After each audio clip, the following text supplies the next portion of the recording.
All right, boys and girls. I think that's how you start a stream. That's how we start a stream anyway.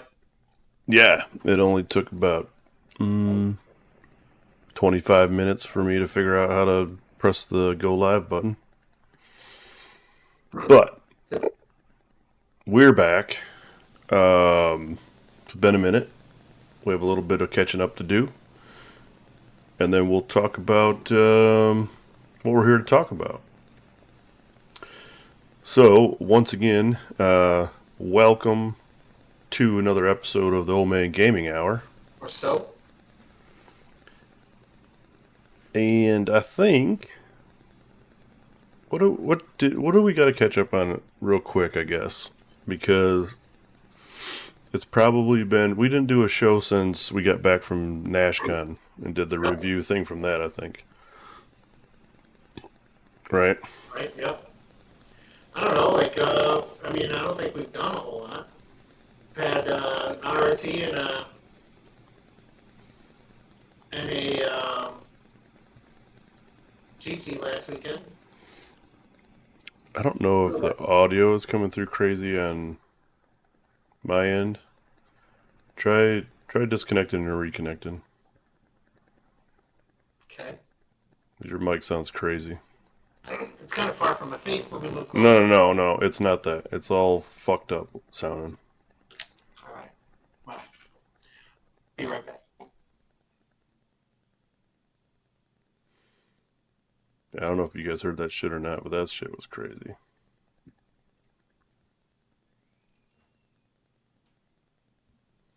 We'll have him try to rejoin here in a sec.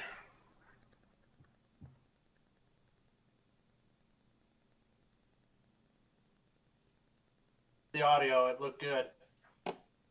Okay, sounds better, a bit better now. It was like crackly and a little bit robotic for some reason. But it I'm a sounds good. robot. It sounds good. All right. As we do, I guess we could do a couple of things. In my professionalness, I forgot to grab a pen, so that's fun.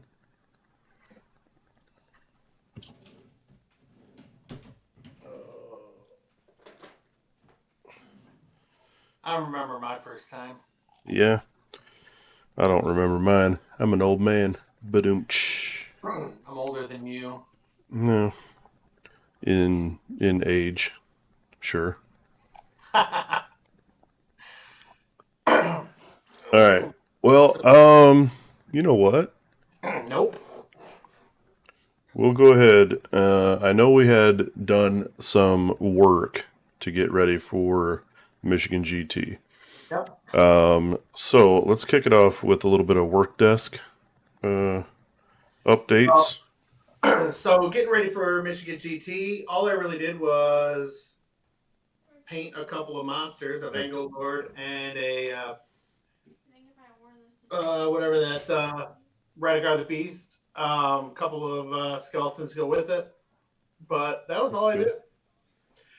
But now on my work desk, are we talking about now on the work desk? Yeah, whatever you want. I mean, we've done a few things, so but I know what's on your work desk. Yeah. So I have originally picked up 4 boxes of the new Chaos Tours. Well, today I bought 2 more because why not? Because why not have 6 boxes? Yeah, why not?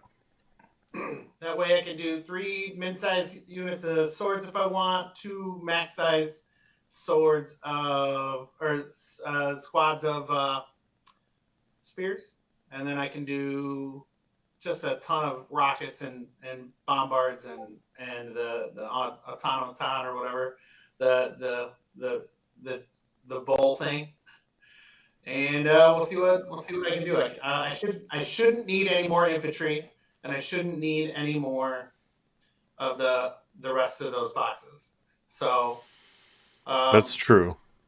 so tonight I am looking at bases right now. Well, not right now because we're doing the show. But I'll be looking at bases periodically here and trying to get some base toppers that I like. and then I'll do some prints for the models I don't have yet, so I can start playing. That's the plan. I hope you're not too sad about owning like 100 infantry and 17 artilleries that you'll never use. But I, those are accurate numbers. I just did the math. uh, it's actually 60 infantry. Yeah, 1,700, like I said. And I believe it would be 6 artillery. This this comes from the guy that's like, I don't really like horde armies. No, I feel like that's probably what I'm best at, and so I've been thinking I just want to play all infantry. Yeah, I know one person that will love you for that. Oh yeah, who's that? His name rhymes with Hike Hausch. Yeah, well, I mean, back in the day, I used to play a lot of horde armies, but the game is faster now, so I haven't been doing it. But maybe it's time. Maybe we'll find out. No doubt, I'll get a steady dose of those thrown at me for quite a while until you figure out what kind of list you like running. Eternity, I think, is the. Oh, Eternity. we're gonna have the perpetual uh, Hellsmiths versus Feck fight. So we will be well versed in that matchup for sure. In fact, I think if one would be considered an expert, I think we might both be that in a while here. That's On the that point. on that particular matchup. Yeah. Other than that, we won't have a clue. The only army I know how to play against, and I'll only know how to play my army. It'll work out. Right? Yeah. Maybe we can grudge round one of a tournament or something. I don't want to. You don't want to play. Spend 6 months playing me, and then we just decide to play each other at a tournament. Right. We've never played in the tournament, and we never should. That's true. Let's see. What have you been working? Well, I did prepare all of my dragons for Michigan GT outside of this boy because this one was the only one that didn't fit in my list, so I stopped painting him midway. Yep. So I'll probably finish him pretty soon. Because I did see a list. Oh, before I drop him, I did see a list that actually incorporated another Terrorgeist that I kind of like. Yeah. So I'm not sure if I'm off the monster list yet. It was really good when it was good, or in my wins, I should say. Not so great in my losses. So I don't know if it's just matchup dependent or whatever, but we can get into that later. I know what's going to be on my work desk very shortly, and that would be about 30 tables of terrain. Yeah. Which I guess what we ought to do right now is put the call out to any OMG member that would like to slap some paint on a set of terrain. Yep. Please get a hold of us in the Discord because we will gladly hand you a set. Yep. And you can paint it however you like. And then give it back, and we'll give you another one.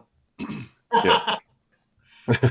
I know Rick and Luke have already asked about it, and I'll probably be giving them a set soon, or at least the next time we see them anyway. Or maybe 2 sets, one of each, or something. I just know it's just going to be a big pain in the keister to get those done. Yeah. So, but that's the goal right now is to get those pieces of terrain done so we can actually have the terrain ready to go for the OMG Open come February. Yeah. That will be the challenge. Pretty good segue here. Upcoming events that we are going to attend or run. We have a couple. Notably, the November RTT is going to be hosted on November 8th, and that's going to be in Monroe here at the local game store, the Our House Games. Currently, I think the last time I looked at it this morning, we had 12 or 13 tickets sold out of the 26. So we're half full on capacity there. Did you find out from Ethan if he's playing? I asked him. He didn't say anything, but I'm sure he is. Okay. So, anyhow, we do have tickets left open for that. So if you're interested, sign up. The other event we're running, like I said, is the OMG Open 2026 version. That's going to be also here in Monroe, Michigan, on February 21st and 22nd. Go ahead. Keep going. Yep, I was just going to say we had 15 signups already. Wow. We're shooting for 60. And I know we're a little ways away from that right now. Like 4 months-ish away. Yep, there's 3 or 4 months. So I know people probably haven't bought tickets like up front early, just because it's like we start doing this thing like 6 months-ish out, 5 or 6 months out, so we can get like sponsorships lined up and all that. But all the information is on our Discord. It is on BCP. The tickets are up and ready. The player pack has been created. We do have a hotel block already on the BCP link, so you can check that out. I got a better deal this year than last year. I think you can get a king room for $99 a night. It's not bad. Yeah.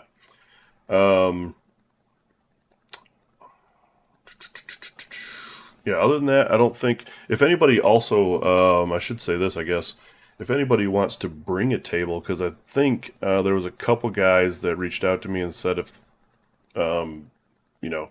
we need help, they would be gladly bring a table or two for setting up. If you would like to do that, contact me or Josh or whoever. Discord's probably a good spot to do that at. And then we can I can jot you down so I know we can count on you for a table or two to bring with you. That would be helpful also. Any other events? I don't think we're playing in any other events. Well, I was going to just say, I think there is an event. I just saw Jeff is running a Toys for Tots event. Oh, that's right. Yeah. In Lansing, and I believe it's December 6th. So I just put it on my calendar. So hoping to maybe get to go to play on that one. Also, I'm hoping maybe there'll be some more RTTs. Nobody else runs them, it seems like. Well, I know that somebody else's events. I think the weekend before ours on November 1st, I think there is one. I'm trying to rack my brain right now, but I think it's at that Upkeep Games in Howell. Yeah. That we went up to before. I think they're doing that one the week before ours, so I know that one, and then Jeff's. I'm kind of thinking if I've seen another one. I don't think I've seen another one. I could be wrong. But if you guys hear of any, feel free to post them in our Discord. Isn't that we're not going? But isn't that one in Fort Wayne coming up? Yep. Actually, I think they said that one was sold out, but you can get on the wait list. I don't remember the dates on that one. I know it was November, I believe. Yeah. Mid-November, maybe. But the Warhammer Championships are the same weekend as our RTT. Come to find out.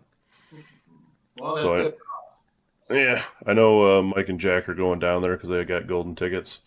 So they won't be able to come to ours, but wish them luck down there. Anybody gets a golden ticket and goes down there, it's a big achievement, I think. So hopefully those guys do well. I'll be keeping an eye on that. Oh, other than that, I don't think there's anything else upcoming that I can remember off the top of my head. But um, you want to take, let's take a second because I do want to talk about um, the sponsorship opportunity we have for our um, the OMG Open. Yeah.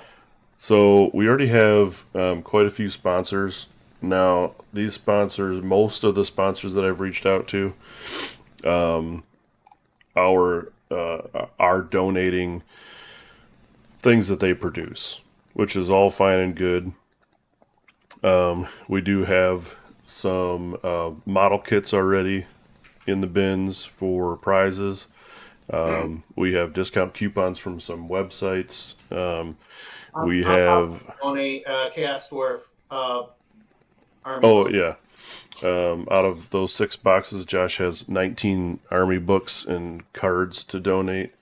But we'll have things to donate. But if you do want to also help support monetarily, I know we have the venue is costing us quite a bit more this year than in years past, or I should say last year.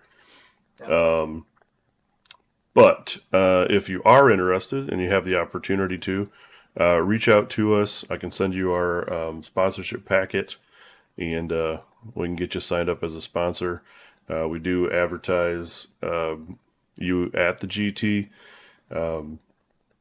with your logo and company name, and we can give shouts out on social media accounts that we have. So if you want to, or have been thinking about it, or didn't know you could, we just had a guy contact me this week, in fact, and wants to become a sponsor. So we're going to get him signed up. And he's just going to kick us a little cash to help out with running the tournament, which was awesome. Yeah. Um, but yeah, anyways, that's my little sponsor spiel. I think that's we don't really do a ton of like going out and asking type stuff, but figure I might as well ask on here if somebody knows somebody or whatever. You guys can get us Pass the it info or along. whatever. Yeah.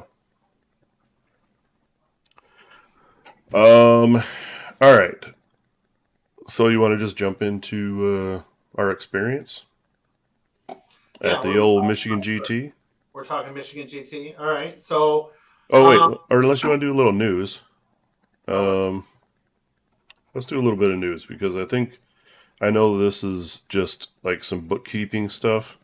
Um, but since we last spoke, we had a battle scroll update. Um, we have gotten a new army introduced to the game that everybody knows about. But let's hit some highlights of the battle scroll just real quick so we can like this will be like a lead into the Michigan GT experience that we had. Overview, what did you think about the battle scroll? they fixed some problems, I guess. They crushed cities. They crushed Chaos Wars or not Chaos Wars. Quadrant Overlords. Um, they uh, they did a little bit to change some of the lists for Feck, but I was watching Rob today, and it seems like Feck's still one of the top armies, maybe the top army right now. Um, what else did they do that I liked? They brought down a lot of points on some of the sub performers, but they didn't really give them anything. I was hoping that they were gonna add in some more soggy war scrolls to try to bring up armies, and they're just gonna, I guess, keep with the two soggies that they got and go from there. Although maybe in December everyone will get a couple, a new one or two new soggy war scrolls or something. They like to do some Christmas bullshit. So I don't know. Overall, I think that it's kind of changed the meta, but we haven't figured out what the new meta is going to be quite yet. So I guess Yeah. we're still kind of waiting to see. It seemed like there was a lot of different diversity when I watched Rob's show today. So Yeah, I think there's some clear armies that rose to the top. Um, Daughters, real good. yeah, Feck, real popular, real good. Um, I mean, there still are some armies that did well even after the nerf. Um, it's interesting. I didn't look at all, like I didn't recognize all of the player names, um, other than Gavin. He'd won LVO with Cruel Boys. yeah. Even though they took a nerf too. Yeah, Yeah, they took the hardest points nerf out of anybody because they're like all their enhancements start costing more points. Their sub factions cost more points. yeah. Like their units went up, and yet he still, won 8 games at LVO. So now Fairly. again, he's on a different planet compared, like skill level wise. I Yeah. think I seen somewhere recently where um, somebody had posted that his win rate is close to 90% over the last 3 years. It's pretty impressive. So yeah, I mean, like, it doesn't matter if you're just super good at the game. What army you play, I don't know. But anyways, there still are some armies out there that are decent. Soulblight, one of them that was talked about a lot on Rob's show, I think too. A little bit different than the stuff that you ran, I think, this past Yeah, weekend, but yeah. I still think that performed well. yeah, there are some good players. Um, Maybe I'm just not good with that army. I don't know because I did not do as well as they did. No, I mean, maybe.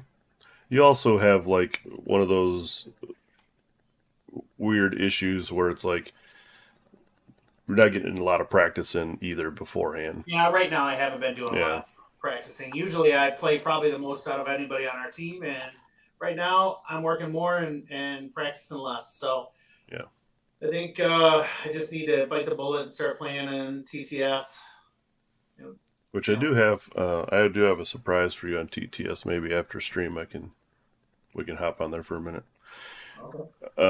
I got something to show you on there. I think you'll like it. Okay. Um, okay, so I'm excited. we got like I said, we got the battle scroll update. It shook up the meta a little bit because it was just a little bit. There were a couple armies that were like literally out of control, right? Yeah. Between the cities and the KO Yeah. stuff. I mean, and I don't know if you noticed, but every army, well, not every army, but a lot of the armies that did well and won tournaments also had the KO regiment around. Oh yeah, yeah, yeah. Even like Well, the guy that played Soulblight, KO regiment renowned. yeah. See, and I Different. got I have a little bit of a pet peeve about the RORs myself, just personally. Yeah. Like the problem is that they make these things, and I don't know what the thought process is that they have with these. It's like, let's just insert a couple gunline units, make it available to just about 70% of the armies, and not only do they shoot, let's make them teleport any friendly units they want to, and then also have the ability to turn off anybody's ward. It's like, I mean, that's just one of the units. I mean, I know, but it's like you. That's the KO one, but it's like that alone changes how you play any army you put it in, sure. right? So I get like the like they create these regiments that you can add into armies, uh, and maybe that's one of their like techniques to, hey, if we make this thing, these other armies can use it and be a little bit better in what they are. Instead of us like changing the rules and points to like balance it out, we'll just insert all of these RORs, which I kind of hate just because now it's like, okay, well, if one's broken, kind of like this KO regiment, right? Yeah. If one's out of control, everybody brings it, which doesn't solve your issue of your game. So, I guess I just don't like how armies don't play as they're intended, and instead of fixing the army, they do all this other stuff. Raising lower points, I get that because sometimes it helps. But if you just have bad rules, no one plays it. I don't know. I know that's a simple statement, but it's like, geez. I mean, you got these battle scrolls for a reason. Instead of just straight nerfing stuff that's being played too much, I mean, there can be some balance. None, like you said earlier, none of the low tier armies got any improvements other than points drops. Right. Right? It wasn't like, oh, we'll tweak this rule because clearly nobody plays this unit because it's trash. So let's try to fix that thing. Then people can play it, and maybe bolster up the win rate because of that. But oh, Not that's that. that's a topic for a show that could go on forever, probably. Yeah. But outside of that, I think they did some nice changes to like rein in the top of that because what was the top like in the 60 low 60% win rates or Yeah. maybe even mid 60s. Yeah. I think that a couple of them, like the one or two armies, were like mid 60s. So Yeah. yeah. So I think if they ring that in like they did, I think that'll be fine. Although we didn't even really see that many KO players. Well, I think they got nerfed. I think they got beat up bad enough that people aren't going to play them right now. Yeah, I agree. Um, I think I agree with that too. Now, not that we're saying that they're bad at right now. It's just like if once the meta changes a little bit and everyone's like, oh, geez, now they're not as good. Let's just play something else. That takes a lot of into consideration too because the the player numbers dwindle down, which are gonna ultimately kill off the win rate too. So, yeah. oh, all right. Is there anything else we missed other than a battle scroll, a new army that we've already talked about? I think a lot of people are pretty excited to play the what's the official name? The Hellsmiths of Heshut. Hash it. Heshut. Hash it. Yeah. So I mean, like, I do like introducing new armies. I think everybody wanted this thing from back from Fantasy Battle days. Yeah. For whatever reason, it was squatted out of existence for a number of years. But I personally like the aesthetic. I think they're pretty cool. Um, it's still a dwarf army, but there's diversity in the units, unlike Fire Slayers and KO. Right? Yeah. I know KO's got a boats. I get that, but all their little dudes, I couldn't like if you line them all up. I don't know if I'd be able to tell them apart by by first glance. But it's and then that's the same thing as regular Fire Slayers. You put all the little bros down on the table, and I don't know what's what. Right. So at least with this, I think you got a little bit aesthetically wise. It looks like not all the same models. So I do like that, and I also like the demon energy stuff. Said DPP. Yeah. So, what do you like most about it? It's Chaos Wars. Oh, I okay, want. cool. All Yeah, right. I used to play Chaos Wars and Warhammer Fantasy Battles. I had the Forge World Army that once Old World came back out, I actually sold to a buddy of mine, thinking, well, I can get rid of this now because I'll never use it. And now I could have used it, but honestly, I like the new models better than the Forge World ones. Some people would disagree with me, but that's fine. I like that they're dwarves. They have priests and they have guns and stuff, but they also have magic, and they Yeah. you know and some pretty cool background and lore as far as that goes. Um, I don't know. When I play D&D, I play dwarf because dwarves are fucking cool and they're like tough and they're good fighters and stuff. Well, same thing here. But these guys are, chaos, which I've always been a big chaos fan, and I also like that they have like the mutants, like the bull centaurs and stuff like that. So yeah, there's pretty much just nothing that I don't like about them. Yeah, I So was gonna say I think it checks all your boxes. It's got magic, it's got bros, it's got plus three infantry. attack and dispel magic is pretty strong. There he goes. It's yeah, it's got well, okay. When I first started playing this game, I got a steady dose of Zinch for a while from Josh, Yep. and then it turned into a steady dose of Seraphon and Croak Bomb. Yep. And Shit. I also played some Skaven in there as well. So I think it's like, can I do magic? Check. Do I have a bunch of bros? Check. Infantry? Check. Cavalry? Check. Monsters? Check if I want. Shooting? Yep, check. It's like all the phases that you want to do is like a broad like everything. Yeah, I mean, I think, the only thing that I like that they don't have is fast movement. So but I mean, again, like you said, if you decide to run a bunch of bull centaurs, you will get speed. Now, whether that'll be a decent list or not, who knows? I'm sure we'll practice a million different combinations of a list here soon. yeah, But yeah, um, I'd like to see him on the table more. I think it'll be pretty exciting when we get around to getting a few games in with them, seeing how they work and the tricks and stuff, or stuff you got to watch out for with them and stuff. So yeah. I'm gonna very be very fun. hopefully done building it in the next few days, and then I've been painting it as I go. And like I said, I'm gonna print models that I can't use right now or that I can't get right now, and then as they come out, I'll replace those prints probably. So Which I guess it should be pretty soon, right?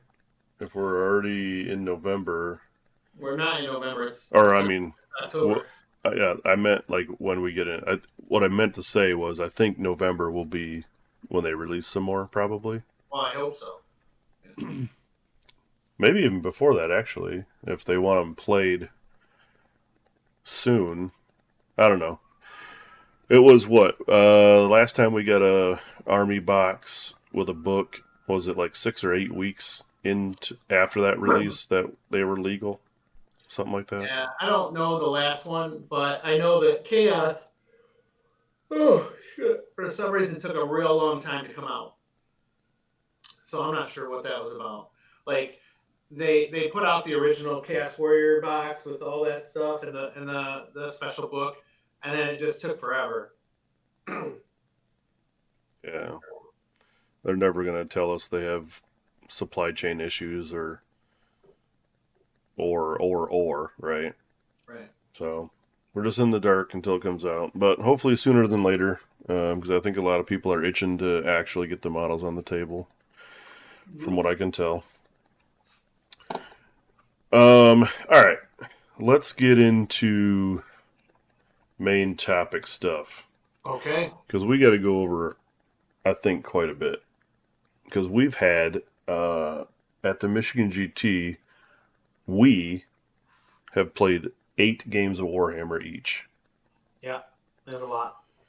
So we will review those and our games. But before we get into that, I playing that much Warhammer doesn't allow you really to experience the GT as a whole. Yeah. I did just about zero walking around all of the vendors. Um, I didn't get to go say hi to some guys that had come there to play other game systems that we knew. Um, so it was like just a lot of Warhammer and not a lot of free time. I don't know. I got some walking around done.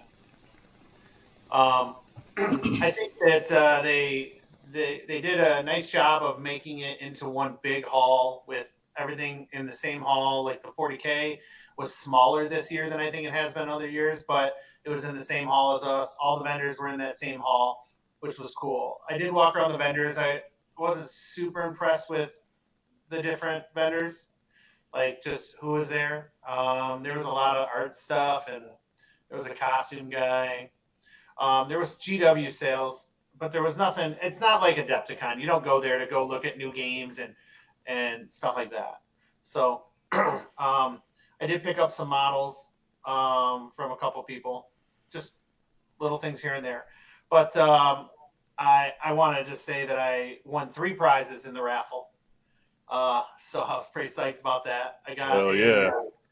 a samurai army set that will go directly to eBay because I have no idea what I would ever do with that.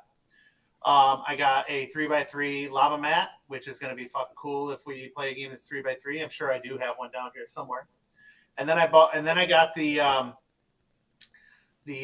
shit. What's it called? Red Dragon Inn, new Red Dragon Inn board game. That's like, it seems like it's like an adventure type D&D style type game. So I'm pretty psyched to check that out with Ethan because we do a little bit of board game. So, so yeah, I cleaned up. Yeah, you had the CK magic, I think. Yeah, I mean, I did get 70 tickets. Well, you got money's worth out of that for sure. Yeah. Oh, I made back my money. Plus, yeah. So, yeah.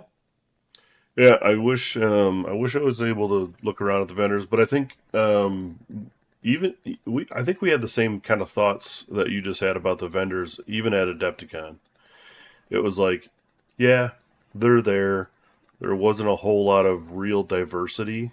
There was a lot of like game stores selling all the same stuff. Yeah. Again, I guess they did have some vendors there that were demoing their games and stuff, sure, but like I think we just said it was like it's there, it's cool, but it wasn't anything we were real interested in. We didn't go there for that purpose to like check out new games and stuff. Yeah. Um, I mean, like hopefully Michigan GT just keeps growing and attracts more and more vendors. That way they can kind of get to that same kind of feel. That if you just wanted to go to the GT that uh, and not play any events, you could walk around and have a good time and check out new and upcoming games or whatever. So Yeah. hopefully they do that at least. I think so, and I know there was a lot of people from outside that weren't in the events that kind of were cruising around and checking things out, and were like taking pictures and stuff. I saw some families and stuff. I thought it was a little interesting that they were charging for tickets for those people. I mean, I guess you have to make your money where you can, and that's fine. But I mean, there's enough people coming to play that I think that hopefully they make enough money to pay for the hall at least. So I guess I've not been to many conventions where they charge for. Actually, that's not true because that's like Origins does, and all Yeah, those other. some people do charge for just an entry badge, um, Yeah. which you know what if that's what it takes to run it. We have no experience on running a scale or an event that scale. Sure. So if it comes down to hey, everyone's got to pay X amount to get in, then I guess that's just what you do. But Yeah. we did have one of our team members volunteer as helping out there. So even I talked with Jeremy a couple times afterwards, and I think for the most part, all the volunteer workers and all of the things they had them do uh, went pretty smoothly. He said. I mean, of course, there was a couple incidents that they had to take care of or whatever, but um, I think they were all just kind of also learning. Um, I know that they brought on an event coordinator this year to help run the whole thing, uh, organize volunteers, blah blah blah, whatever. So that was a new thing for them. Spectators were free, Jeff said. So I Yeah, I guess they just didn't saw charge. that. You just text me. So, um, okay, well, cool. Spectators were free, which I kind of thought that was the case. I know that they were getting wristbands put on them, so maybe that was part of that. Yeah, Yeah, only charged people that played in events. Okay, cool. good. Good. Yeah, that's good. I think I wonder about the overall marketing and getting the information out to the masses. Because I think that's like one of the holdbacks probably is that you don't have thousands of foot traffic people coming in and out of there. I know Adepticon is like uh you know over way like it's fucking way above where Michigan Yeah, GT is right now, and people can't just compare. go there just to go there, right? Right. But I don't. I guess I wouldn't even know where to start on like how to market that to people that just want to experience a con or something. Yeah. But I'm sure that's the direction that this is going. I mean, it's growing every year that we've been there, growing every year that Jeff has been involved in running it. So, I think it'll get there eventually someday. But like I said, I don't know how you go about doing that. Yeah. And that would Yeah. just may be the difficulty thing too. If you're not kind of locked into uh, one of the game systems that are being played there, like we are, where do you get the information from? How do you learn about it? How do you all of that stuff. So Right. it did radio and TV spots. Okay, well, I mean that's cool. Like I said, I have no idea how to go about doing that, but we keep pounding that out, Jeff, and hopefully that'll just help grow it even more. So, but all in all, I think the entirety of the event, as far as I'm concerned, ran well. Yeah. Oh, I thought that it was Like as there was, smooth. yeah, I didn't hear about any like crazy things that happened, or there wasn't any like, you know, God forbid, there wasn't any like actual like criminal incidents or whatever that might happen at something that's very large. So Yeah, I didn't hear about anything either. yeah, Graffiti on cars or something. But well, I don't think that was con related though. no, I don't know what that was about, but yeah, I did have an incident where somebody took exception to either where I parked the car or uh, whatever, and we got a nice "fuck you" message written on the passenger side window of our vehicle. So But it came off. It was on the. yeah, it was on the window. We got it cleaned off, but pretty crazy in that regard. That's Lansing. Yeah, good job. Nice job, city. I don't mind. I like Lansing. All right, let's go into our experience. One of the highlights of the weekend Yeah, I could have been was here on stairs. Trash. yeah, okay. Uh, the one of the highlights of the weekend was our event we played on Friday, which was the Age of Sigmar team scrum. Yep.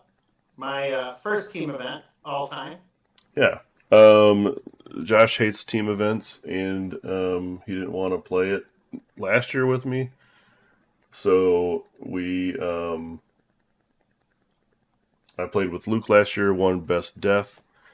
So this year I convinced Josh that we needed to at least try to do that. So we ran double death combo of Flesh Eater Courts and Soulblight Gravelords at this event. I do really like this event, and I know Jeff's pretty proud of it himself because he's told us many times he is. Yep. That the creation of this event is the uh, event before the event type of thing where you play with a buddy. And we've seen a lot of teams there too that were like hey, we just came out here for this. We're just playing it because we play a different game, but this is open on Friday, so we're going to play this. And whether you're experienced or not, it doesn't matter because there's a bunch of fun points to be earned via silly stuff before the games even happen. I know we donated a toy for the Toys for Tots that gave us some points. We dressed in the same shirt, which gave us some points. We have the same facial hair going on, goatee beard. That gave us some points. They did give points for like if you were an all-female team, which is kind of cool if there were any. I don't think there were, but Yeah, I believe there was. I've seen husbands and wives play together, cousins, and friends and whatever. So it's like it's a cool event. There's no pressure, and it's all for funsies, right? So now we did have a strategy. We came up with one. Um, we list build our armies to kind of work the same way. So we had some kind of a strategy in our games at least. But the biggest thing was is we literally tried to do every fun point that we could on the list Yep. during the games and before the games. So I don't know if this is going to show us exactly anything. Yeah. No, that doesn't. Yeah, I just looked at it. I was just gonna. I thought that the team rankings were gonna be in here, but they are not. Yo, Um, Giselle, what's up? I don't really know how to show this one because, like I said, there's a bunch of like basically soft scores that went into how this one scored. Yo, what up, Uh, Mike? Anyways, what it boiled down to is nobody knows where anybody finishes because nobody knows what all the fun points people earned throughout the day. We had a real good time playing the games that we played. We went 2-1 in the actual games. A couple of strong victories versus some teams. The yeah, one, we lost to double Sylvanet. yeah, I don't know why. I don't know why Sylvaneth is so like strange to Well, play against because it's all. I don't know. It basically was Durthu, right? it was good. We made an agreement before the game never to use any command points in the shooting Oh, that was such a bad idea. before the combat phase, and Durthu went through our entire army. And if we could have all out defense, we probably have. Yeah. I mean that we've decided in team events we'll no longer be gentlemen and make that gentlemanly agreement ever again. Yeah. Because I think we win all three games if we Yeah. That was a rough one. yeah. But yeah, like I said, we went 2-1. So we thought, well, we probably performed well enough to win the best death award for sure. There was, yeah, there was. I don't think there was. There maybe was one other, maybe two other teams that were double death. So I think we had a pretty good shot at it, anyways. Um, and then the award show happened, and I was just BSing around because I just think like, whatever, we're not going to get called up there right away. Yeah. It literally Jacob says Old Man Gaming for the overall prize, and I started looking around to see where they were at until I realized, oh, he said us. He said us. Yeah, I remember looking up and then looking back at my phone and looking up again, and I was like, oh. So, yeah, we won the damn thing. Yay! Yeah, it's fun. I mean, that was a cool victory to have. Yeah. We got some trophies. We got swords. Yep, mine's in the Ohana room right now, so I can't show you. But we did. We took home a victory. So you are now going to retire from playing doubles because you're 1-0 with a championship. Yeah, I can't ever do better. I probably never play doubles again because I'm champ. I mean, what else do you need? Yeah, I don't know. I don't know. Yeah, maybe we just never play it again. Retire as champs. Maybe. We'll see. I'll think about it. I may come out of retirement next year. Yeah, Repeat champ sounds good too. Hmm. Back to back championships. yeah, we can work for that. Yeah, we probably will do that That sounds good. because like who's not going to play the Friday event? It was super fun. Yeah, yeah. So again, oh, you're 12-0 in doubles with your father. Yeah, but You're how many times have 12-0. you won it, Mike? It's not about 12-0, winning the and games. your father was there Oh, that's right. all 12 games. His his, his dad carries him hard. Yeah. Well, I mean, you now learned the important lesson about the team event. Yeah, It's not about being 12-0, big fella. yeah. It's about growing beards. It's about growing beards Yep. and having a team high five. That's what it's about. Yeah, that's true. And when you're all grown up, Mike, and can grow a beard, maybe you'll win. Or at least you'll have a teammate with a beard. True. True. Yeah. I think next year you guys have to like you and your dad both go like 2 or 3 months before the event and just let the shit grow. I mean, or they just don't have a beard. I mean, neither You of them got have a beard. you gotta have beards. You gotta have real beards. Real beards for the event. It's the same facial hair. It's the Yeah. same facial. It Yeah. doesn't say you have to have facial hair. It's the same facial hair.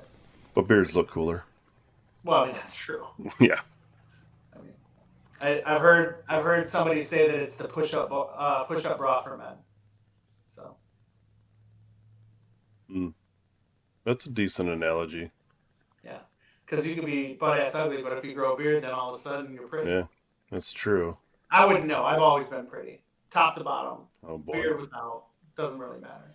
But I've heard that it helps other guys out. Yeah. Sure.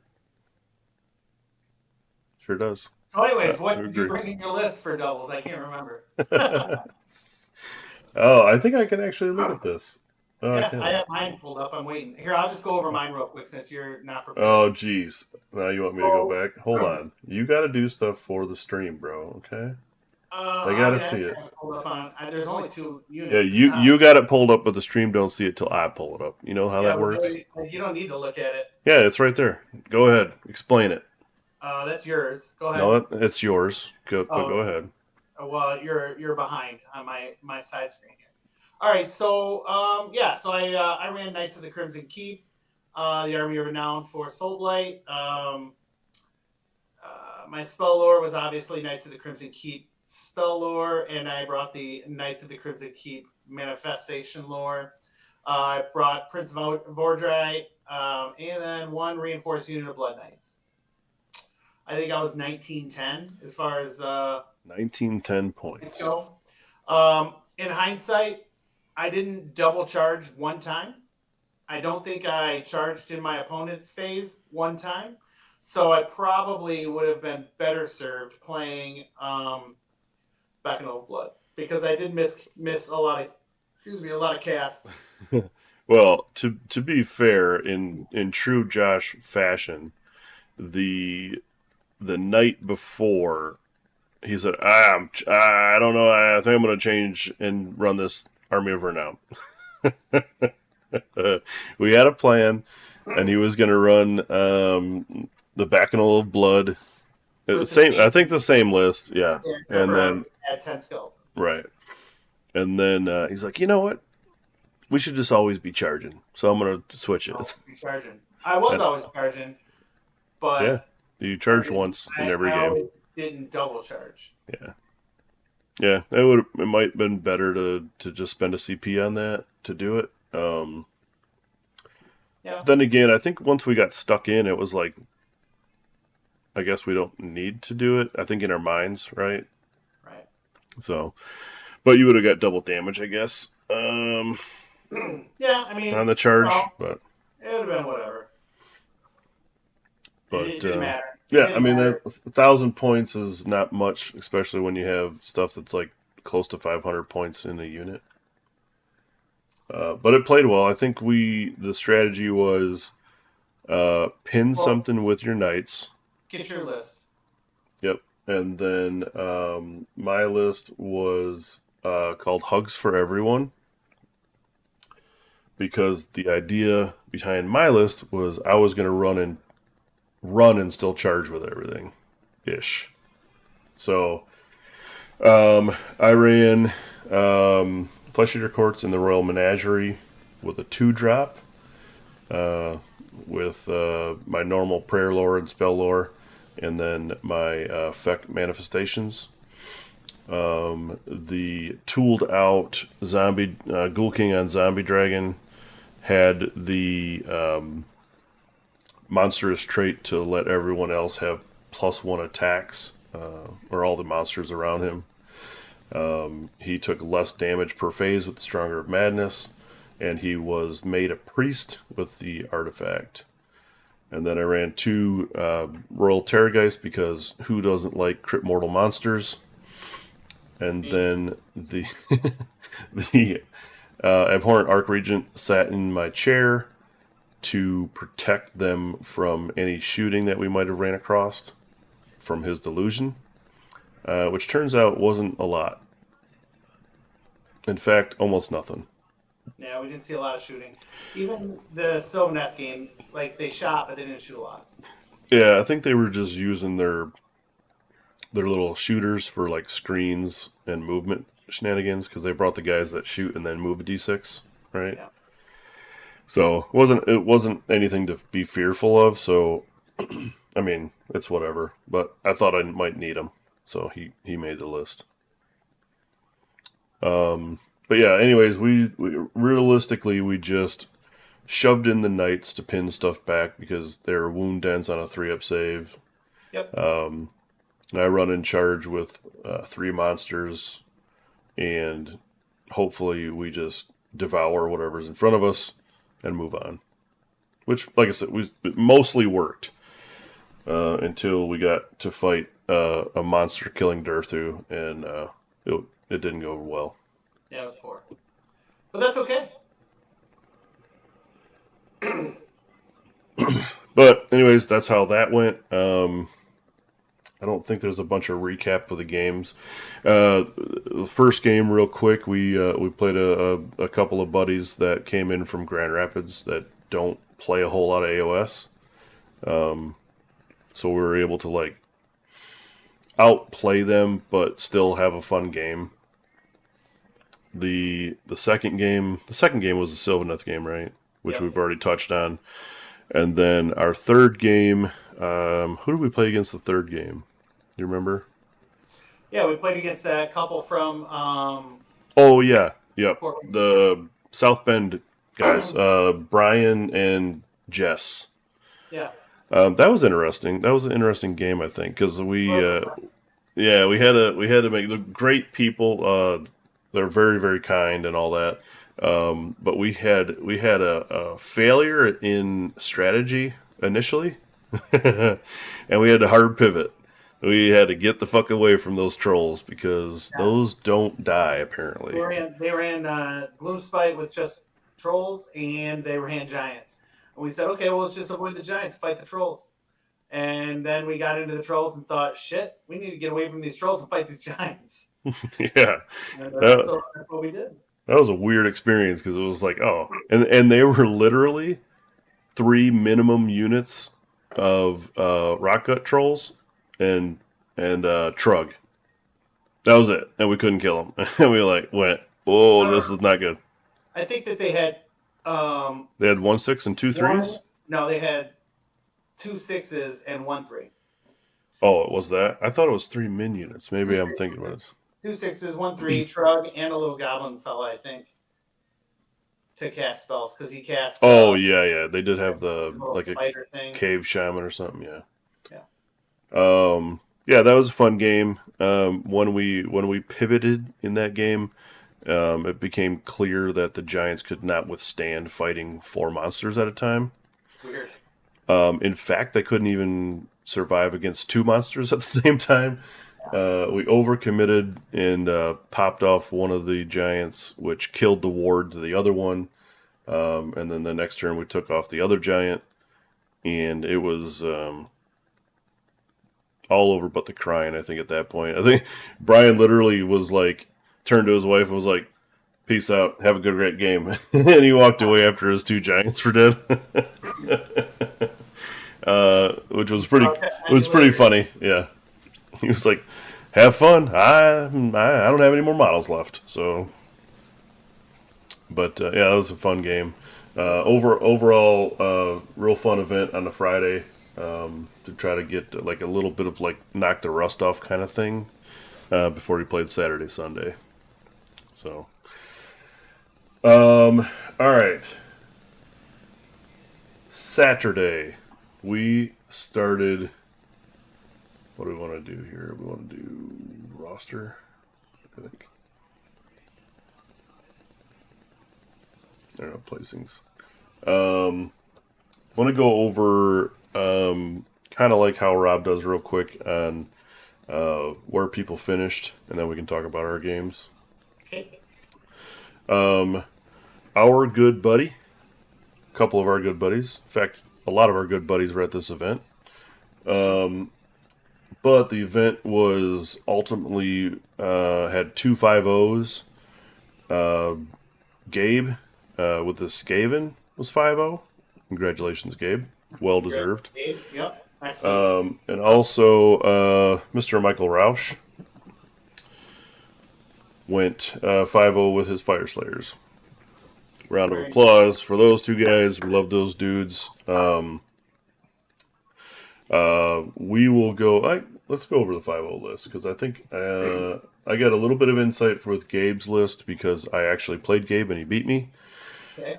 Hence the 5-0, or at least one of those wins for the 5-0. He was a 2-drop list, running Skaven in the Flesh Meld Menagerie battle formation. He ran a Grey Seer on Screaming Bell, and then a Brood Terror, 2 reinforced Rat Ogres, and a unit of Night Runners. And then a Plague Priest on Furnace, which he had 20 Clan Rats, and then 2x20 Plague Monks. It doesn't look like a lot. And I'll tell you that he played it very well. There was a time in our game where I thought I can have more patience than him, right? Because he kept all of his stuff in a cluster, all huddled around his two, the Furnace and the Bell. So it was like those were the only 2 heroes in his list. So I couldn't start Master of the Past because I couldn't get to those guys right away. And I thought, like, well, he'll eventually spread out or try to come get me or whatever, right?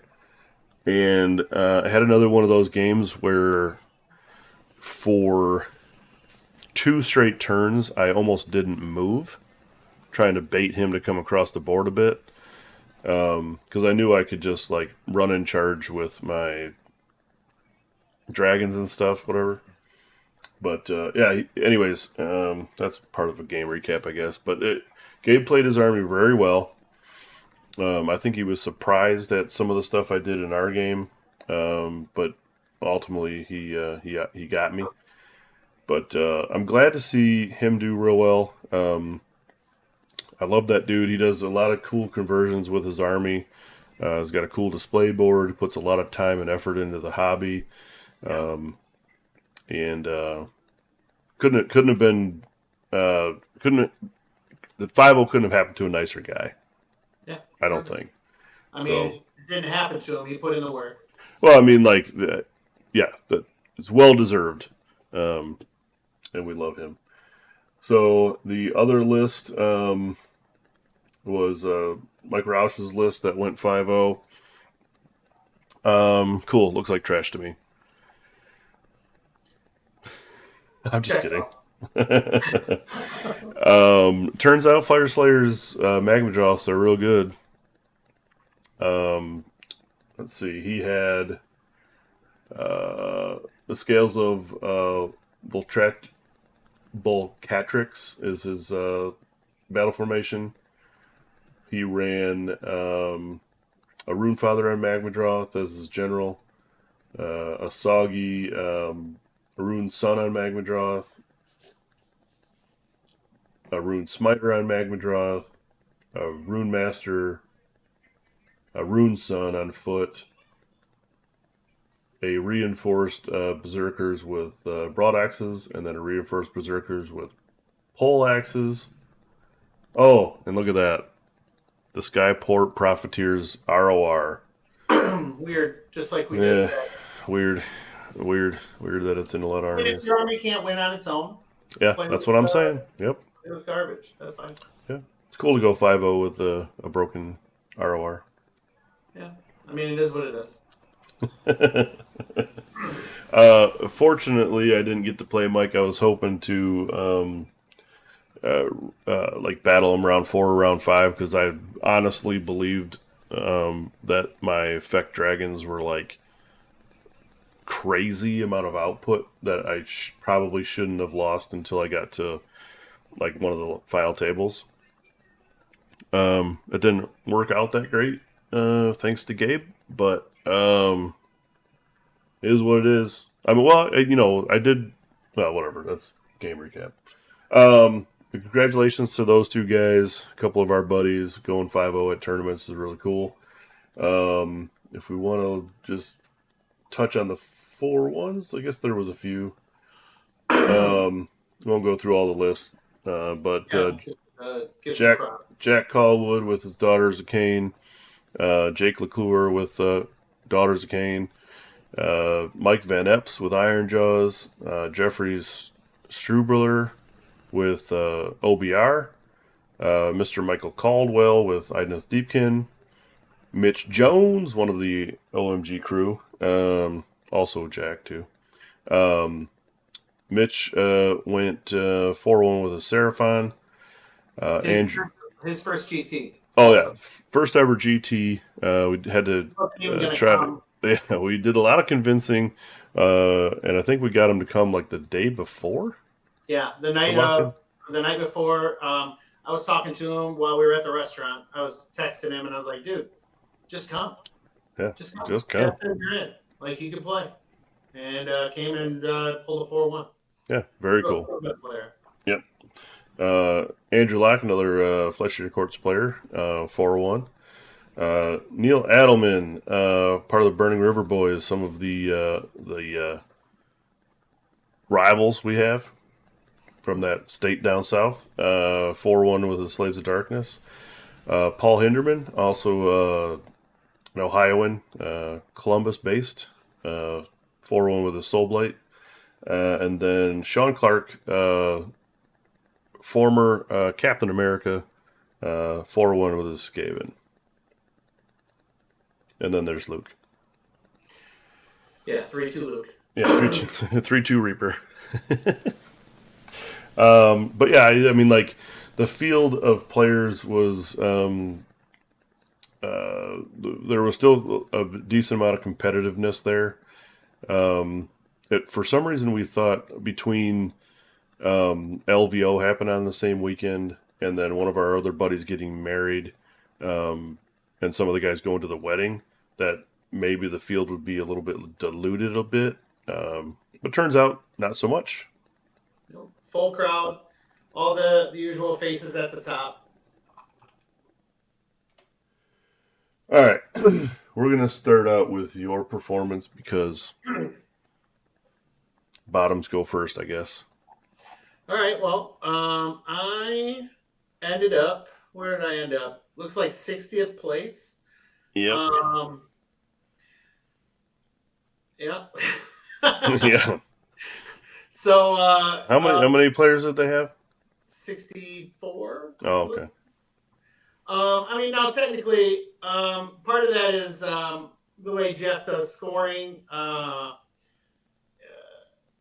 Battle points are a little bit lower on the differential. Usually, they're second to wins. So I'm. If you go by battle points, I'd be 50th, but still, I was 1-4. So who cares? I played against Owen Molly in the first round. He's one of the Burning River boys playing Seraphon.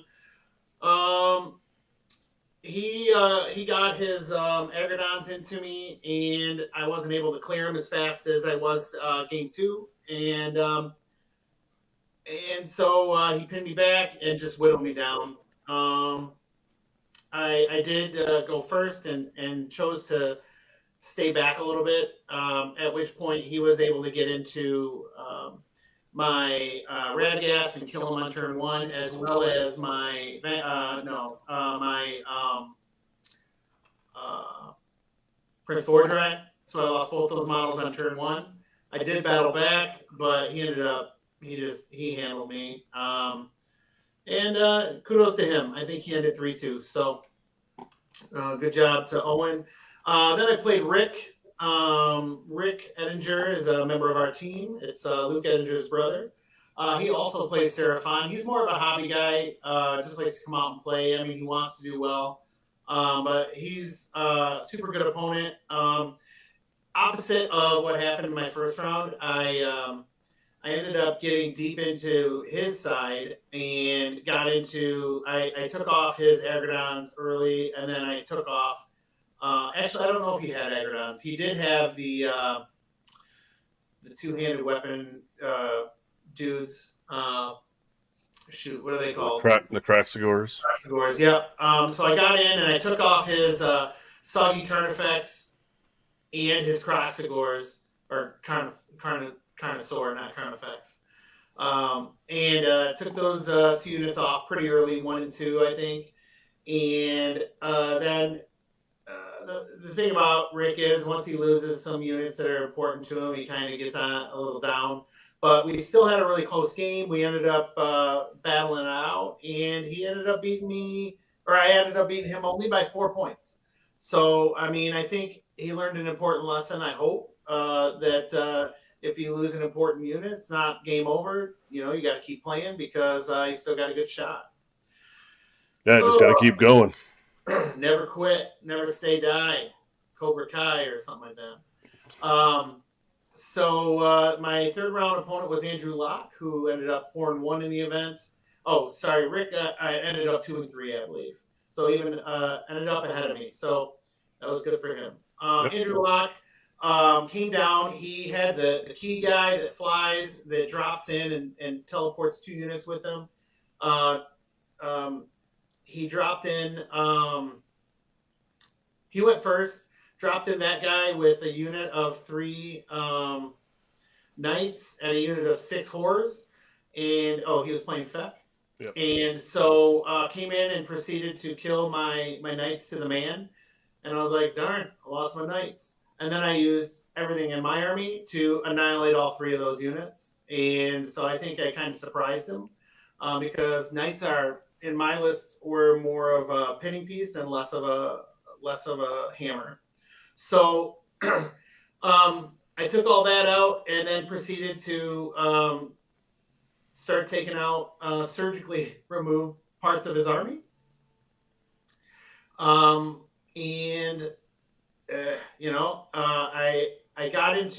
killed his Ushran pretty quickly, I think turn 2. And then I got. Oh, shoot. Hold, please. We got to get him back. Kill his Terragoys. I did, I think, what do they have, 16 wounds? Yeah, 16. Yeah, I got it down to 15 3 times, but I couldn't get it off the board. Any one of those times, if I would have killed his Terrageist, I won the game. Like he had, and he would say the same thing. And then one turn, I did get his Terrageist down to 15 with my Prince Vordrai, and then he cleared Prince Vordrai. And I still had shots at the game. But that was the weekend. Like I just, like 1 damage here, 1 damage there. If I would have cleared something, then I would have, gotten wins, but didn't work in my favor. We both were sweating that one though. I would say that at that point, he had said by far that was his toughest match of the weekend. So we'll see. Then I played Keenan Odaker. I'm not sure how to pronounce his name. And he was playing with Slaves of Darkness, the Master of the Swords of Chaos. So he had Abrexia, 2 reinforced Vanguard, and a small Vanguard. Again, I got Abrexia down to 1 wound. and I couldn't get her off the table. Jesus. He charged one unit of Erengard in and got in too close. He flew too close to the sun, and Prince Vordry was drug into combat, and then he cleared that entire unit off. And then we had big obscuring in the middle of the table, and I mean, I was -1 to hit against a lot of his stuff. I threw the bridges up with my endless spells and to block to prevent him from getting too much stuff into my front end, and then I couldn't get him off the table, so I had to drive around to myself, and they just kind of ended up being in the way. Kept Vordry kind of stuck where he was for an extra turn, and it cost me. It was another good game though. It was close up until the very end, where he basically had one unit of Erengard left, and I had one unit, or I had my 2 monsters left. I think only the Vango Lord and Radikar the Beast, and then I ended up losing them, and so he won the game. Then I played Zach Judson. This was also his first event. He was playing Skaven. I'm not sure how he finished, but Zach was a real good guy. He's from the Detroit area. He said he's played quite a long time, but he's never been to any events. So we obviously gave him our card and said, come to our events. We've got a lot of them. He played really well with this Skaven. He knew his rules. Like, when you play against someone who is for their first event, you're kind of nervous about it. Like, they're a newer player. They haven't played a whole lot, but he did a really great job. He knew his rules and knew what his army could do. And I chased around characters the whole fucking game, and I couldn't get to him. Eventually, I took off his whatever that big rat priest guy is, but I could not get to his Screaming Bell, which isn't true. I did get into his Screaming Bell with my knights at one point. Got it down to 2 wounds. Yeah, those things don't die, surprisingly enough.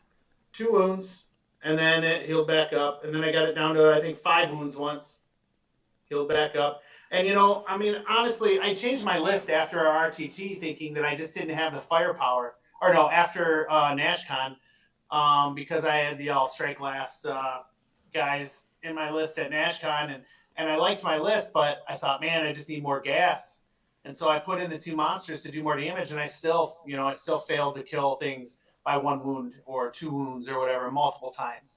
And so I ended up 1-4. I mean, honestly, I could have easily won. Like, 2 of those games could have went either way, and I could have ended up 3-2 or even, I think, 4-1 if I had a few dice rolls that went my way. But this weekend they did not, and that was that. Yeah, I had higher hopes for your performance at this after NashCon. We talked a lot about what you could do to the list or whatever to get a little more output, and I thought it was there too. I thought so, but honestly, I think it was dice rolls. It came down to dice rolls. I didn't feel like at NashCon I felt like I couldn't make a save, and at this tournament I felt like I couldn't kill anything. Even though I put in the big heavy hitting monsters. So now I'm just gonna go to hordes, because fuck it. More bodies, more dice. More dice equals better chances of rolling what I want to see. That's true. All right, let's look at my recap, I guess. So my first game was versus another buddy of ours, Donnie Gorlitz. He's from the Detroit Warhammer Club. Came out to our event last year and met him for the first time. They, him and his few guys own and operate the Sprue House Game Store out in Saline. Yeah. So if you get some a chance to check those guys out, if you're in the area, go check out their store. It's a pretty cool store, and I know they recently retooled the back of their store to be a large play area. Gee, God damn it, Josh. He keeps cutting out. Or he closed out. You said they retooled your back of Yeah. the store. So they retooled the back of their store. They got 16 tables back there, I think, right now. Nice. So they can host events like 32 player events. Nice. So very cool. Our game was interesting because I don't play against Zinch that much, and More. yeah, anymore. And there's not a lot of people in our local meta that play Zinch, at least regularly, outside of like Rob Mulshine, I think, plays them sometimes. Yeah. But anyways, so my experience with playing them wasn't real high. So I was a little bit cagey to start with. And then I forgot the Destiny dice were a thing. So I kind of, yeah, yeah. Uh, I think maybe like I understood that he had them. I didn't understand what you could use them on, which is crazy. That I didn't even think about that. So I had set up some screen units in front of my dragons to.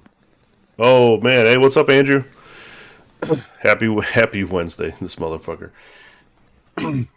He was one of your upset fans that didn't Sorry, my when the girl says she wants some alone time, we hang out.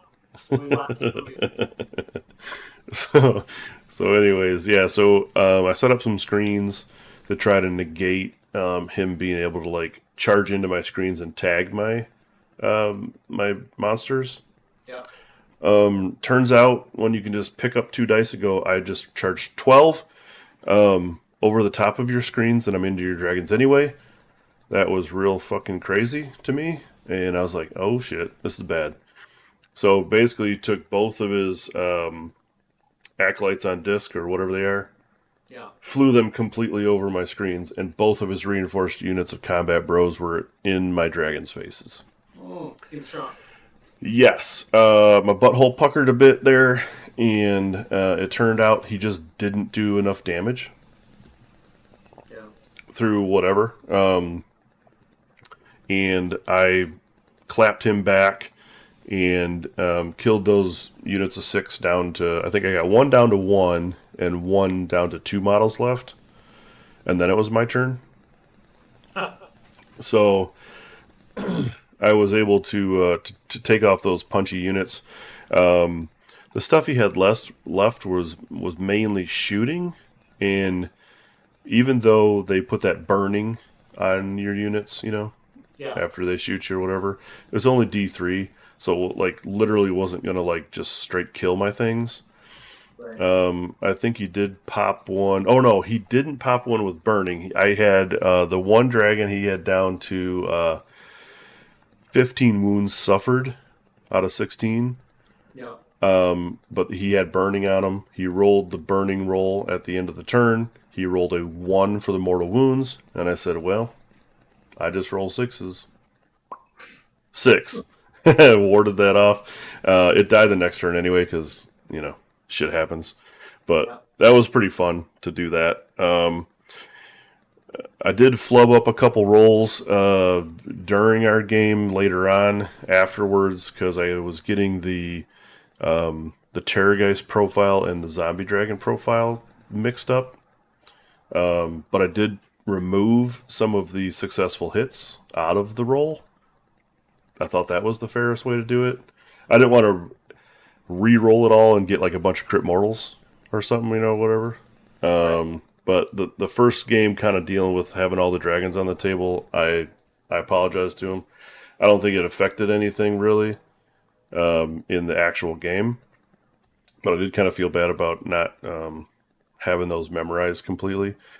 But anyways, end up putting enough pressure on him after that initial push that he tried to alpha strike me,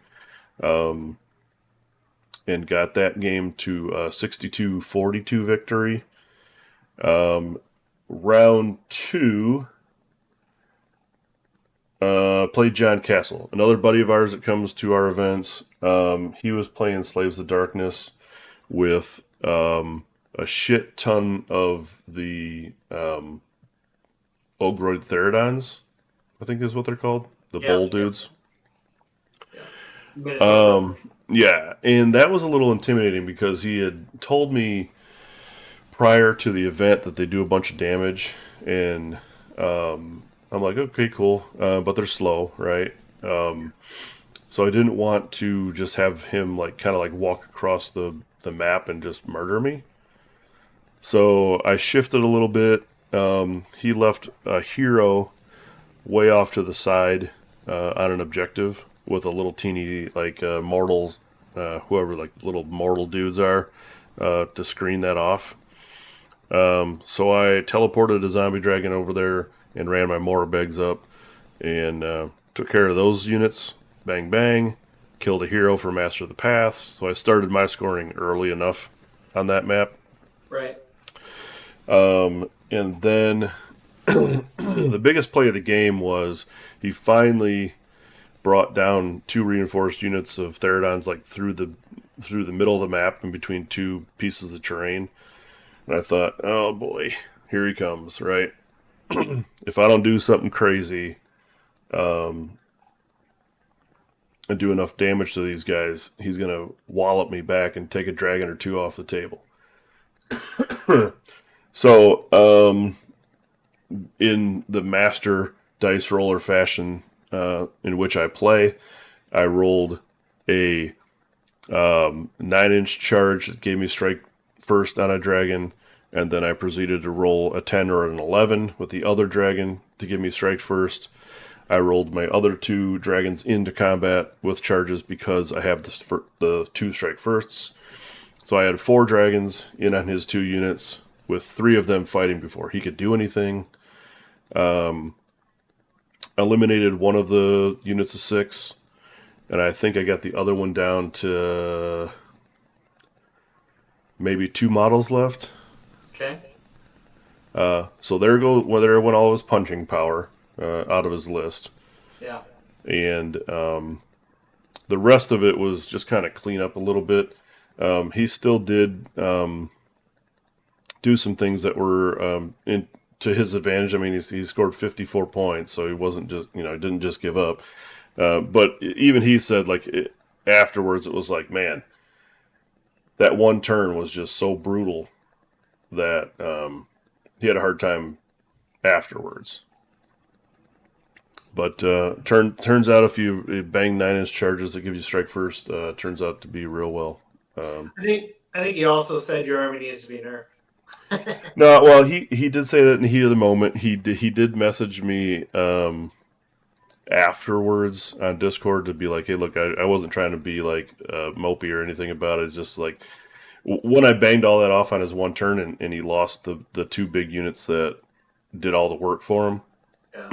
It was just like one of those feel bad moments. It wasn't like, oh, you screwed me here or this or that or played gotcha hammer or anything. But I think it was just like, man, fuck. What am I supposed to do against this list when everything has strike first and I can't do shit? That's where you're handcuffed, Yeah. But that was round 2. So I got 2 wins going into the third game of the day. And then I got to face the guy I didn't want to face. Justin Crandall, one of our teammates, because we didn't mention this earlier, but should have been part of our Battle Scroll update. The fucking Goblin Chariots got an update to their rule, and they can move in both hero phases, or both players' turns, and never be in combat if they don't want to be. Which is really crazy. So the rules explained to me prior to even coming to this event, and I thought, wow, this is pretty nuts. You can just move, charge in, get yourself into something. On your opponent's turn, you just move away because it's a move ability. So you can never really pin the chariots down, which is kind of a problem. Especially when they move 12 and they can bounce around and snag objectives if they want or whatever. Yeah. So I was like, well, I don't know, might kind of be screwed here. But we played on the map that only had 2 objectives, which is a little bit in my favor, I think, in that matchup. Yeah. He did bring his chariots in. He did successfully take my home objective from me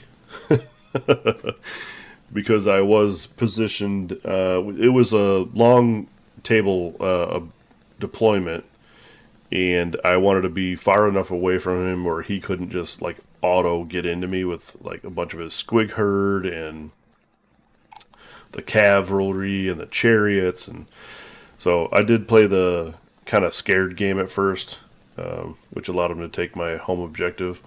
But I did kind of box him in.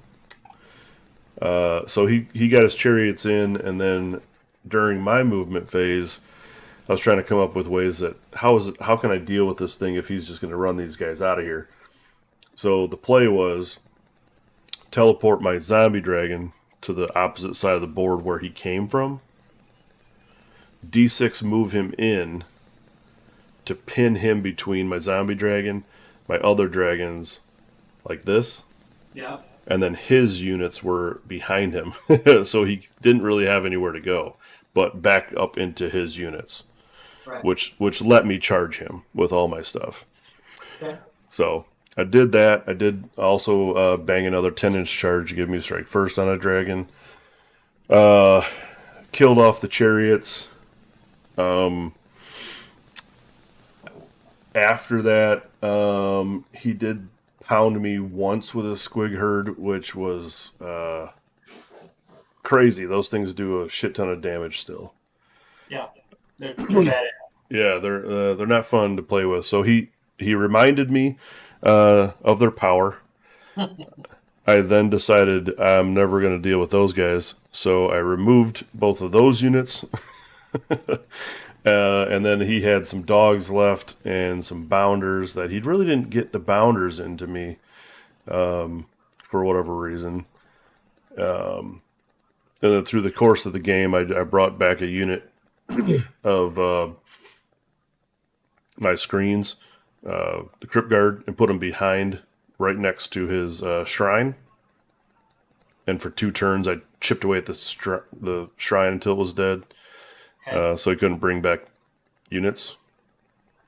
And then we talked out the last 2 turns because it was like there was very minimal left for him on the table. I think he had a little goblin wizard and the dog hero, Drogs, was left. But he didn't have enough of his units on the table to like kill enough of my stuff off anyway. So got the win against him, which I was very surprised in that, 59-44. So I was 3-0 going into day 2, feeling real good about myself. At least with I still have potential to perform well, either 4-1 or 5-0 maybe. I was crossing my fingers. Showed up day 2 and drew Gabe, which the game we had, I alluded to earlier, was more of a cat and mouse game than anything. He kept all of his stuff castled. I mean, like, never moved really anything out of the castle other than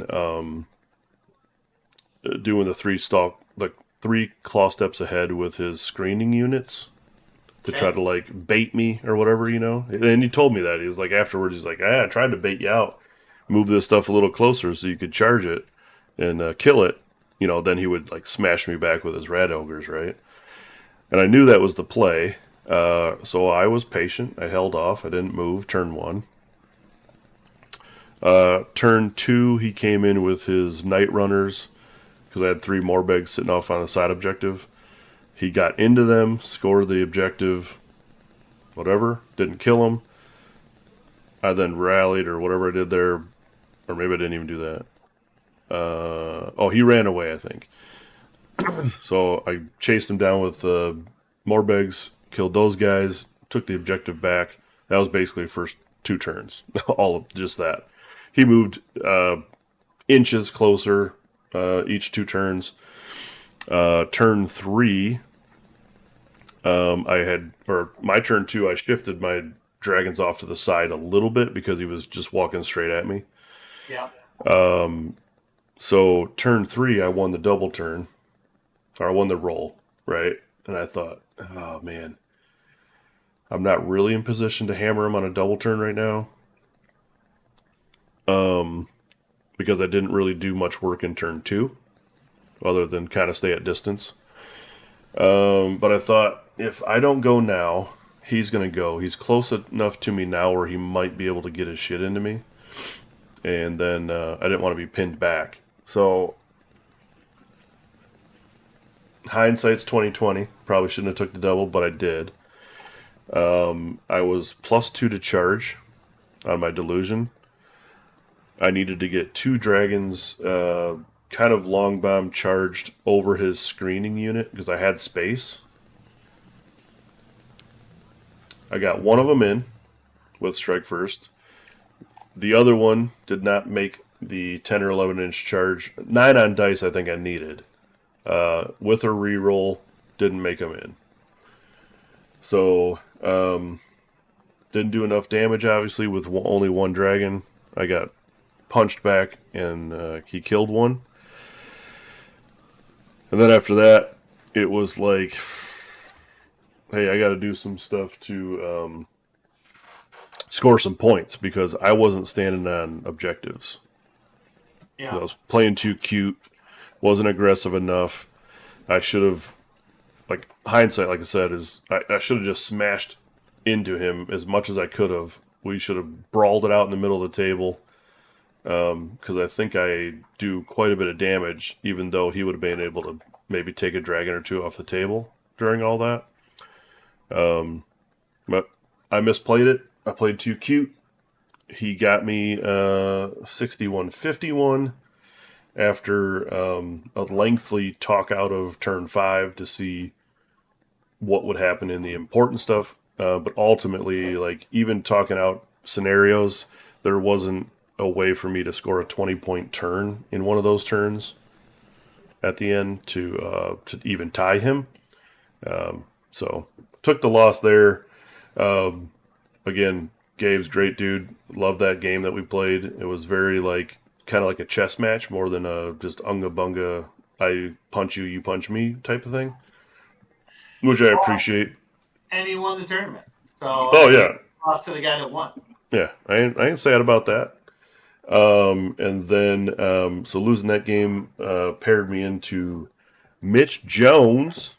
Mitch Jones. Mitch Jones. I'll tell you how shitty I played in this game. Yeah, I was. Yeah, man, it was Noxious Nexus, I believe, where you deployed straight across from each other on one side of the map. Yeah. Yep. And he, I mean, it literally had too much objective control in front of me for me to even deal with it. So in my mind, I said, okay, I'm going to shift my dragons and everything to my left, which would have been the other 2 objectives. And then I'll have him come get me, right? To spread them out a little bit. And then later, since I have run and charge and all those things, I can just fly back over there and take back that main objective after a turn or 2. It didn't work that way. Yeah, I shifted. I didn't shift up to stand on the points. And then his old blood with Carnosaur, he ran straight down into me for some reason. It was actually kind of a nice play for him. I believe he thought he would just live through the combat.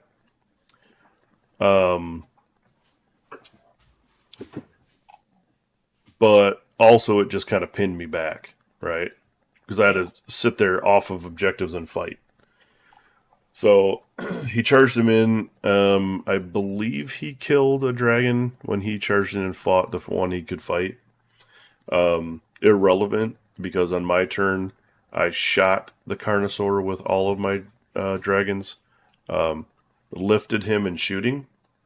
Impressive. Yeah, it was. Yeah, I was like, holy shit! I kind of wanted to roll dice in the combat phase, and I couldn't because that was the only thing near me. So I just shot it, and that was off the table. And then it was his turn again.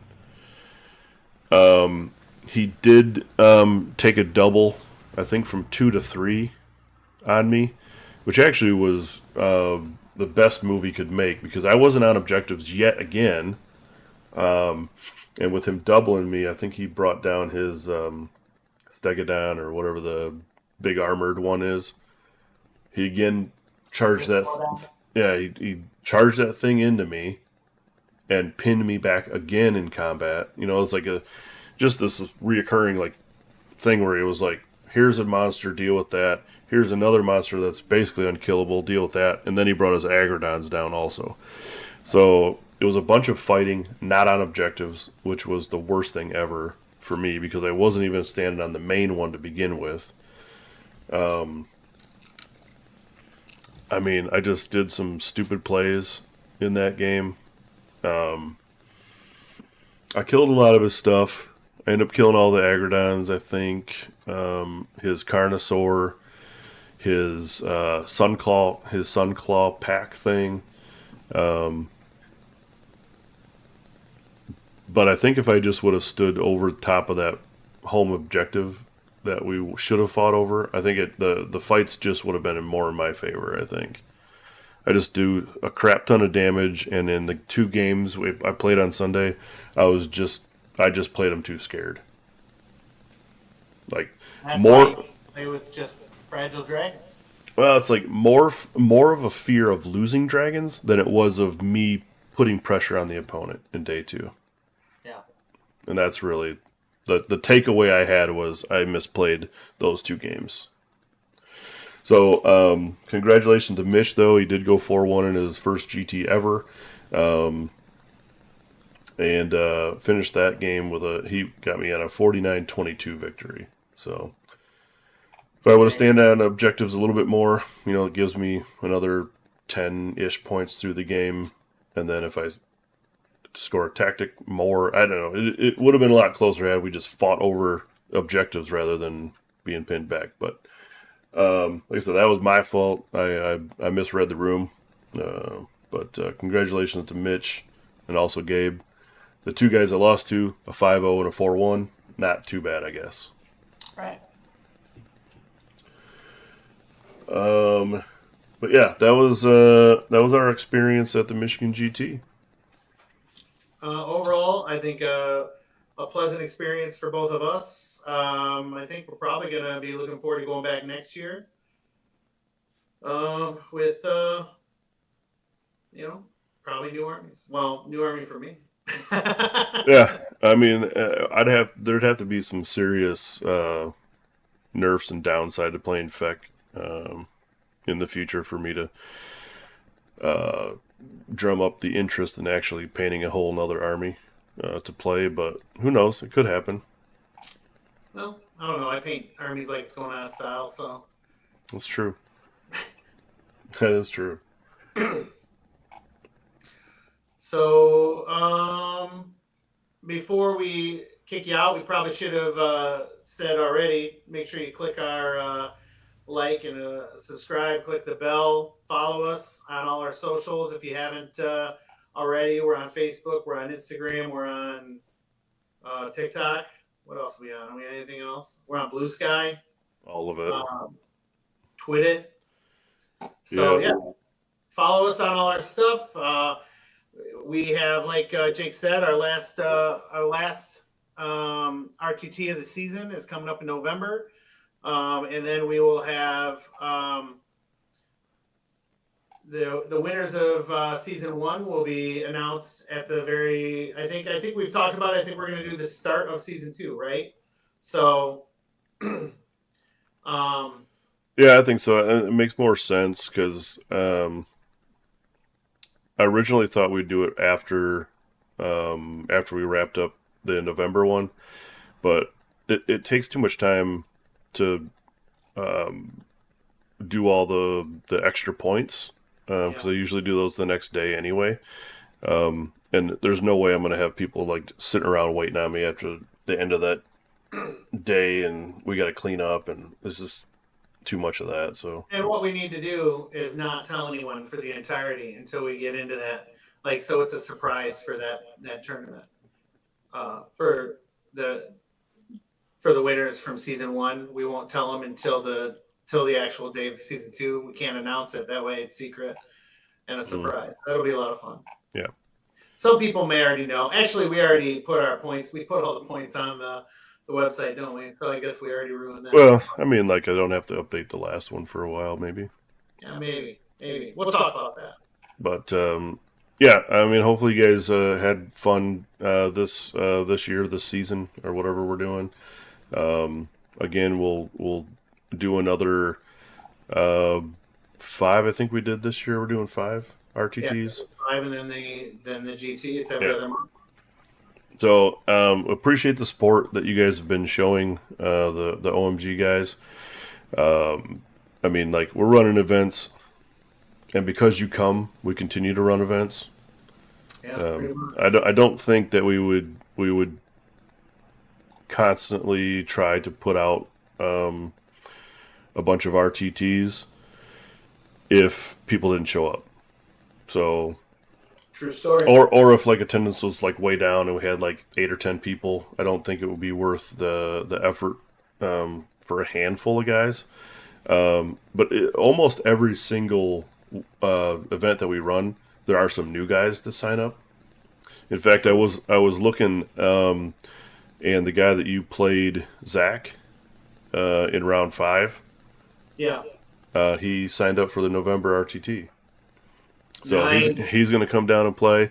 There was a couple other newer guys that we had met via Facebook or whatever, and they were interested in playing events too. So hopefully we can get build up the Michigan player base, because I think that's literally the goal of everybody in the community, is to kind of just put on events or go to events, meet new people, make new friends, and kind of grow the AoS community, which is already quite large in Michigan compared to some other places. But yeah, sign up for events, play events. PSA: the more you play, the more friends you make, and the better you play. Yeah, but like literally though, as it is, as our example with Mitch, it literally is just come and play, right? It doesn't matter how you play. If you come out and you lose all your games, it literally doesn't matter. We've had friends that we've gotten into the game that don't win games or don't like care enough to perform well at tournaments, but they come to tournaments because it's fun. It's more of like a hang out and see buddies kind of thing that you don't normally see. I mean, Mitch really enjoyed himself. Like we went out to dinner a couple of nights with him, and he said he really enjoyed himself being at his first event. Like it is a little bit intimidating when you go, oh, geez, I'll go play this big tournament or whatever.